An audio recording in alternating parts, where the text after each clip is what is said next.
Hello viewers, this is me Anushka and me along with my team Caleb, Joel and Shravya under the guidance of Dr. Y. Rajeshri ma'am have worked on the project titled Evaluating the Antimicrobial Properties of Algal Polysaccharides and Their Applications. Now, our entire project revolved around a problem statement.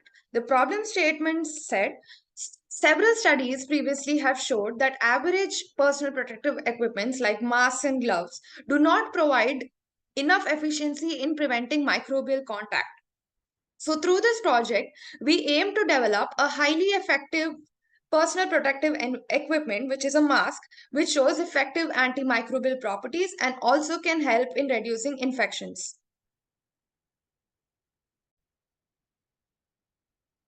So now the aim is to develop a very strong and effective product which is several times better than a normal personal protective equipment and shows good antimicrobial activity.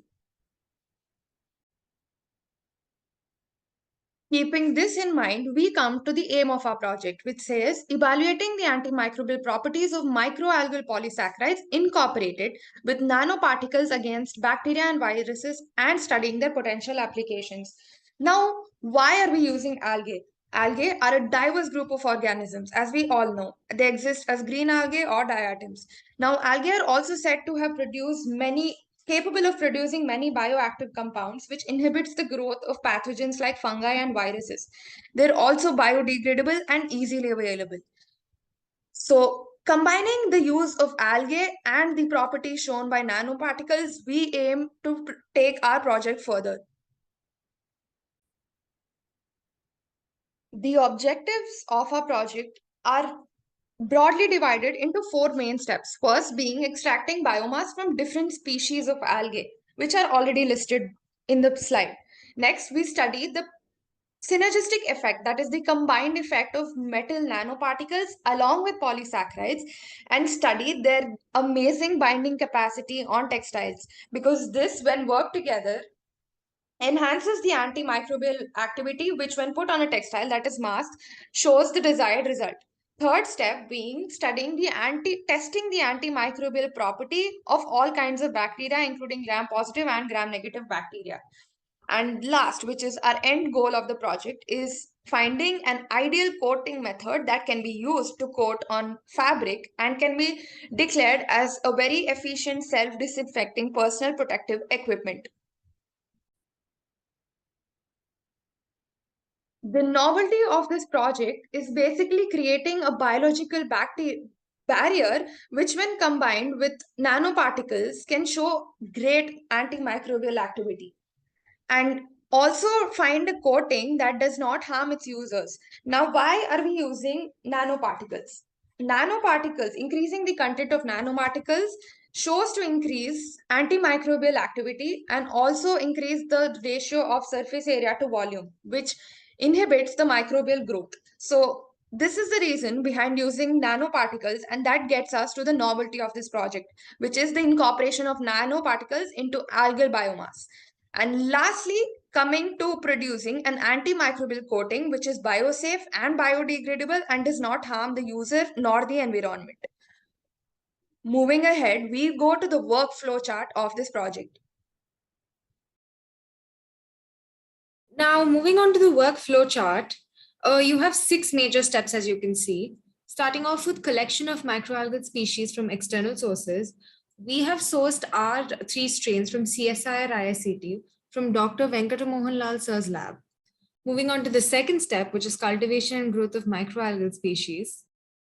You can see that there's 2 figures. The first figure showing the subculturing of algal species, the second figure showing the growth of algal species. Now, after we've obtained them, we've actually scaled them up from 50 ml to 20 liters, and we've supplied them BG11 media, which is blue-green. BG stands for blue-green, with 9,000 to 12,000 lux of light, pH of 6.8 to 7, and 27 degrees centigrade of temperature. Now, these are the ideal conditions of algae to grow. They also have stone aerators inside these plastic transparent cans, which keep allowing aeration to happen inside them. Now, moving on to the next one, which is biomass processing, you have algal species which settle down because we add chelating agents for them to settle down. Now, this biomass is picked up and is centrifuged at 10,000 RPM for 15 minutes. The centrifuged pellet is then dried at 55 degrees for 24 hours and is then grounded with a mortar and a pestle, mixed in deionized water, and is vacuum filtered to obtain a pure biomass powder. Now, moving on to the nanoparticle synthesis, we take 99% of silver nitrate, which is pure silver nitrate, because we want to obtain silver nanoparticles. And we mix it with deionized or distilled water to get 1 millimolar of silver nitrate concentration, and it becomes a solution. Now, the previous pure biomass that we have gotten, we mix that as well with deionized water or distilled water, and we take 10 ml of that biomass water, solution mixed, and 90 ml of the AgNO3 solution that we mixed, and we combine them together. And you see a greenish color that is obtained, which is light green in color, which is an algae color. Now, we use microwave assisted method because this is the most simplest forms of heat assisted method, and microwaves are very easily found. So the time span of microwaving is just for 10 minutes for every 2 minutes with 15 seconds of break. Now, after this microwaving is done, you see that the color changes from light green to reddish brown. This indicates the formation of nanoparticles. Once silver nanoparticles are formed, we let it cool and we ultrasonicate for 3 minutes so that they release the nanoparticles that are attached to the biomass. Next comes the coating. So we use melt blown fabric, which is very commonly found as inside the masks as the middle layer. Now, these are hydrophobic in nature, so you cannot dip them in water because they do not absorb any non-polar solvents. So we take polar solvents, for example, ethanol, and we mix our product with a polar solvent and we dip our mask inside our mask fabric inside this polar solvent. Once we were done dipping it, we dry it out and then the process continues. So once this process is done, after multiple dippings is done, you will observe that there is reddish brown color of mask, a tint of reddish brown color in the mask is obtained. So now that we are done with the methodology, we come to the testing, characterization, and analysis part of our product. The first test that we're doing here is the antimicrobial test. And as you can see, we are using the disk diffusion method to find out if our product has antimicrobial activity. We take our product, which is finely ground into a very fine powder, and it is dissolved into a solvent like water, and discs of Whatman filter paper 1 are taken and placed in the water. So these product or the powder that we have got gets attached onto the paper. Now we take these discs and place them in an MH agar plate with either gram negative like E. coli or gram positive bacteria like Staphylococcus aureus, which is spread on the MH agar. Now, after overnight incubation, we see the zone of inhibition which is formed. And if you see, we have also used a positive control, which is an antibiotic like tetracycline, and a negative control, which is distilled water. And if you see, there is a clear zone of inhibition formed in the nanoparticle region. A zone of inhibition basically means that there is no microbial growth in that particular region because of the effect of whatever product that we have. And only our product shows the antimicrobial activity because the nanoparticles have been formed and its synergistic effect along with the polysaccharides show the antimicrobial activity, while the other individual components do not have any kind of antimicrobial activity in them. The next test that we have done, or a characterization we have done, is the UV visible spectroscopy. And this is a representation of the samples which you have taken at every 2 minutes during microwaving. So the color changes from green to reddish brown as seen over here as the time passes. And this is a physical indicator of the formation of nanoparticles. Now, in the next slide, we see the graph, the UV visible spectroscopy graph, and every color over here represents the sample taken in an interval of 2 minutes before the previous. So here we see a specific peak being formed between 250 and 300, indicates the formation of metal nanoparticles here, which is silver nanoparticles.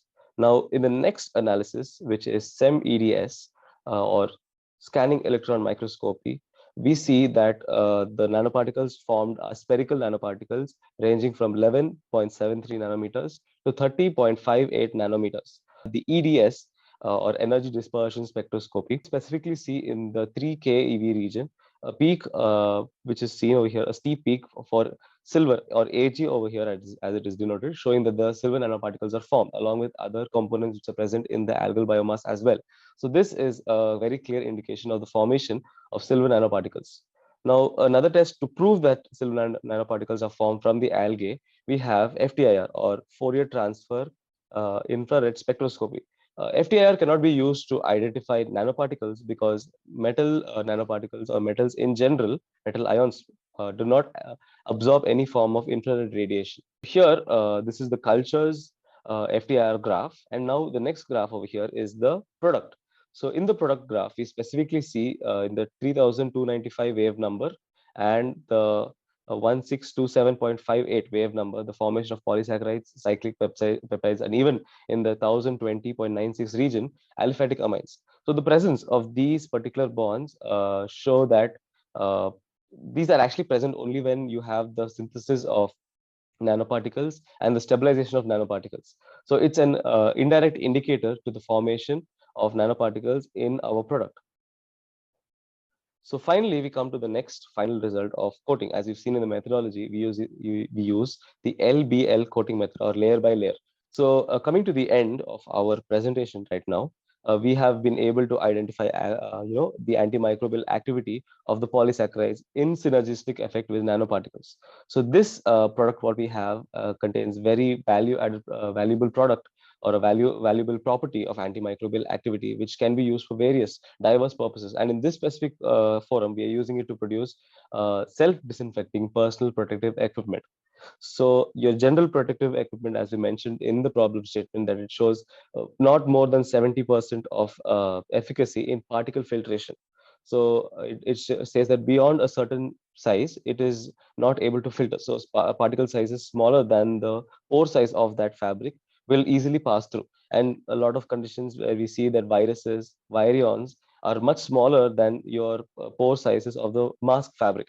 So which is a very harmful condition, and we cannot really trust them, the personal protective equipment, completely. But because we have this product which is being coated on the surface, it gives us a self-disinfecting action, where this particular antimicrobial product creates a very hostile environment for the microbes to grow on. So if the airborne microbes or viruses or bacteria come and sit on the surface of the mask, these antimicrobial particles will kill them and ensure that they do not come in contact with our body and cause any kind of secondary infections. So increasing the efficacy of the product that we have without affecting the cost much. So it's cost effective, it is highly efficient, and also gives us a value added product. So that is what we have been able to achieve with our project.